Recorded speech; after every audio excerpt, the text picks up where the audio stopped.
హరే కృష్ణ.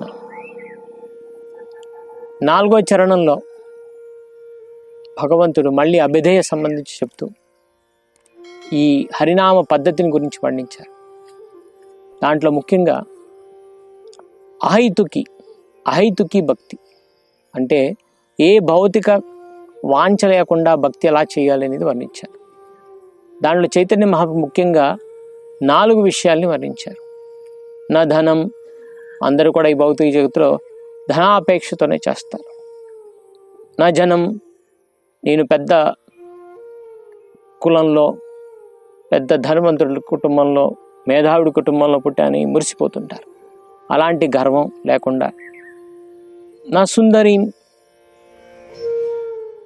అందమైన స్త్రీ ఆకర్షితులై లేకపోతే వారిని ఆకర్షిస్తూ వారి సాంగత్యంలో ఉండాలని కోరిక, అలాగే కవితాంబ జగదీశ కామయ్య, ఇవన్నీ కాకపోయినా సమాజంలో పేరు ప్రతిష్ఠ ఉండాలని దానికి ఏమైనా చేస్తుంటారు జనం.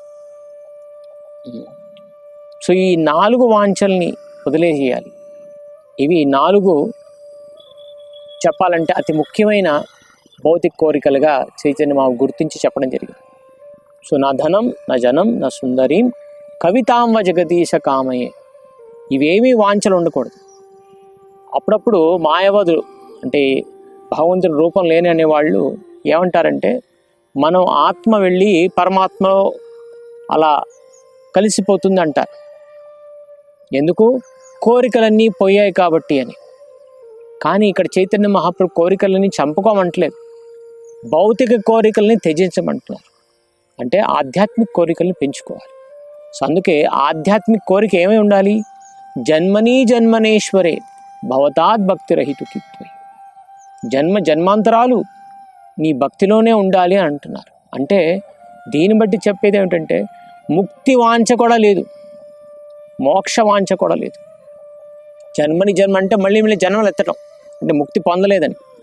నాకు ముక్తి పొందకపోయినా పర్వాలేదు, కానీ మీ భక్తిలో ఉండాలని చెప్పేసి ఇక్కడ చైతన్య మహాప్రభు కోరుకుంటున్నారు. సో ఇది చాలా ఉన్నతమైన కోరిక. అందరూ కనీసం ముక్తి అన్న కావాలి అని కోరుకుంటారు, కానీ దానికి అతీతమైన కోరిక ముక్తి లేకపోయినా పర్వాలేదు, మీ భక్తిలో ఉండాలి. దీన్ని బట్టి చెప్పేది ఏమిటంటే భక్తిలో పొందే ఆనందం ముక్తి నుంచి కూడా లభించదు అని చెప్పి ఇక్కడ వర్ణిస్తున్నారు. అంటే ముక్తి లభించకపోయినా భక్తి నుంచి ఆనందం మనం సంపూర్ణంగా ఆస్వాదించవచ్చు. కాబట్టి ఆ భక్తి యొక్క గొప్పతనాన్ని కూడా ఇక్కడ వర్ణిస్తున్నారు ఈ శ్లోకంలో.